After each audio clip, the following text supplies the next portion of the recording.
அதாவது என் ரத்தத்தை நான் எனக்குள்ளே நான் வைக்கல.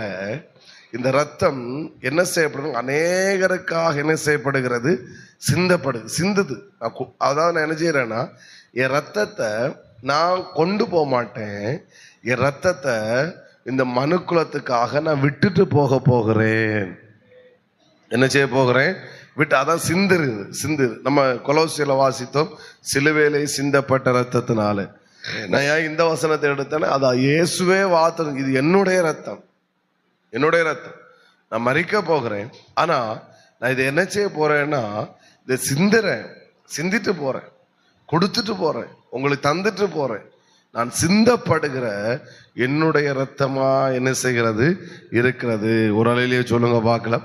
என் சிந்தையில் ஆண்டர் போட்ட அந்த வேடை நான் அப்படியே சொல்றேன்.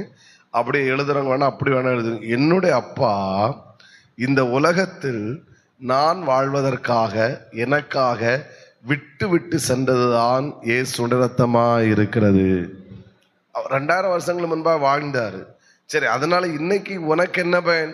அன்றைக்கு நீ வாழ்ந்த ஏதாவது பிரோஜனம் இருக்கலாம். இன்னைக்கு என்ன பயன்னா, இன்றைக்கும் நான் வெற்றியாய் வாழ்வதற்காக அவர் அன்றைக்கே எனக்காக அவருடைய ரத்தத்தை இந்த பூமியில விட்டு என்ன செஞ்சிருக்கிறாரு?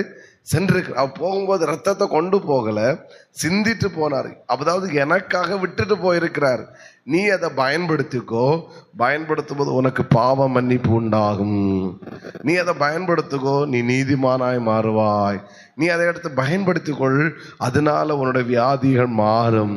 நீ அதை எடுத்து தெளி, அது வேலியாக இருக்கும், பாதுகாப்பா இருக்கும், சாத்தானால செயல்பட முடியாதா இருக்கும், அது முத்திரையா இருக்கும், பல காரணங்கள் சொல்ல. அப்போ என்னுடைய அப்பா 2000 ஆண்டுகள் முன்பாக நான் இந்த உலகத்தில் வாழ்வதற்காக எனக்காக சம்பாதித்துட்டு போனது என்பதை காட்டிலும் எனக்காக அவர் விட்டுட்டு என்ன செஞ்சிருக்கிறாரு?